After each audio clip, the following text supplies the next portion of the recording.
If you are on the hunt for a new summer read, consider diving into The Bootlegger's Bride, a historical fiction novel set for the most part right here in St. Louis. It is the newest release from local author Rick Skwiot. And this morning, we are absolutely thrilled to be joined by Mr. Skwiot as part of our Meet the Author series here on Great Day St. Louis. Rick, thanks so much for joining us. How are you, sir? I'm doing fine. Thank you for having me on. I can't wait to dive into this, your fifth novel. Congratulations on all your success. But first, I want to hear a little bit about your writing background.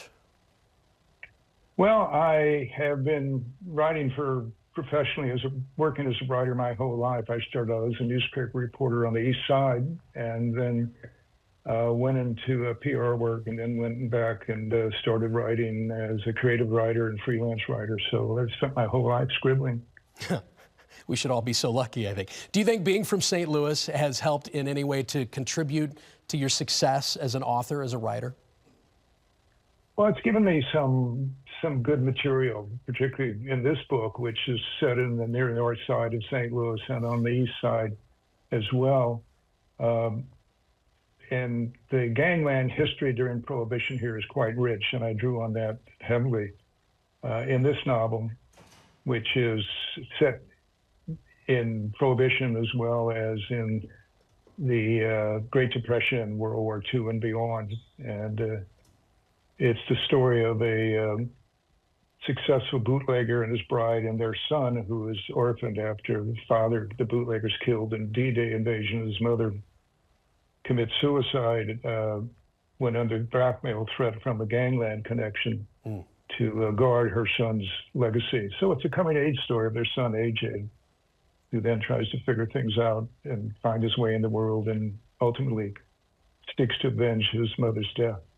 And I think a big part of the intrigue here and the thrill for the reader will be being transported from generation to generation. But again, a focal point of this is St. Louis. Why did you choose to write this book centered around the streets of St. Louis? Is it as simple as your familiarity with the town, or you mentioned the gangland connections too?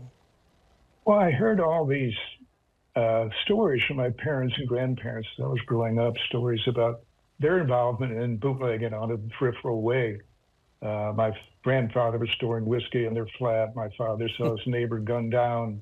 My mother was labeling gin bottles for their neighbors. So I was always curious about that period, and also about the Depression. I heard so many stories about that, and World War II as well. So I have the setting there and the characters that I knew, some of them. So that's been a great influence in my writing. This is the second novel I have set in St. Louis. Rick, I assume our viewers can pick this up just about anywhere books are sold. Is that accurate? That is accurate. Thank you so much for your time. We appreciate it. Always great to connect with a St. Louisan who continues to sort of dwell on the legacy of this town and its rich history. We appreciate it. Best of luck with this new novel, The Bootlegger's Bride. Here it is right here. It's available now in ebook and paperback. And we're going to post this segment on firstalertford.com/greatday right after the show.